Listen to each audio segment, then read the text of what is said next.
Nagkainitan ang ilang senador at resource speaker sa ikatlong pagdinig ng Senado kaugnay sa pag-aresto kay dating Pangulong Rodrigo Duterte. Sinagot din ni Justice Secretary Jesus Crispin Remulla kung bakit isinuko si Duterte sa ibang bansa. Nakatutok si Mau Gonzales.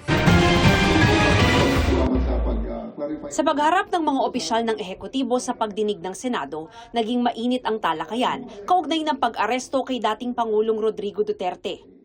Sa isang punto, naluha ang kaalyadong si Senador Robin Padilla.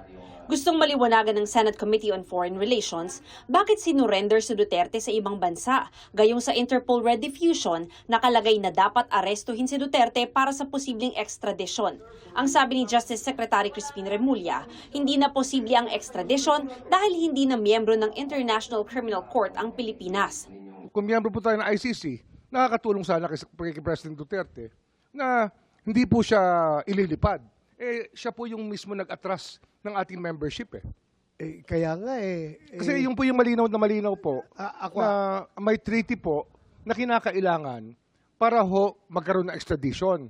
Wala pong treaty Kasi nga nag-withdraw na tayo sa ICC. Yun po yung option na binibigay ng batas sa authorities sa amin po, sa amin pong departamento at sa ating pong executive department. Malinaw po yun. Ang surrender po ay isang option na pwedeng gawin. Question din ni Committee Chair Senador Amy Marcos ang mga pinirmahang dokumento ni Ambassador Marcos Lacanilao, ang representative ng Interpol Manila, nakasama ni dating Pangulong Duterte mula sa airport hanggang sa The Hague.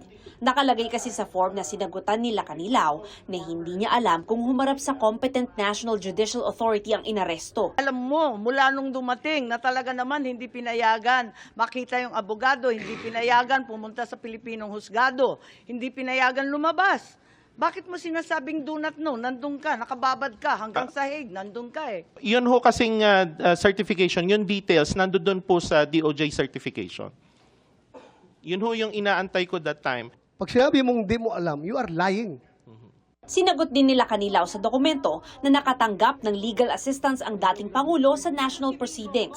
Kasama ni Duterte sa Villamor Air Base noong March 11 ang executive secretary niya na si Salvador Mejaldea na isang abogado at si Attorney Martin Delgra. Baka naman kabulastugan lahat Hindi, ma'am. ito. Legal assistance kasi po that time ang pagkakaintindi ko kasi nandoon yung tatlong lawyers niya. May national proceedings ba doon sa Villamor na sinasakop yung tatlong abogadong sinasabi mo? Legal assistance and serving of No. warrant.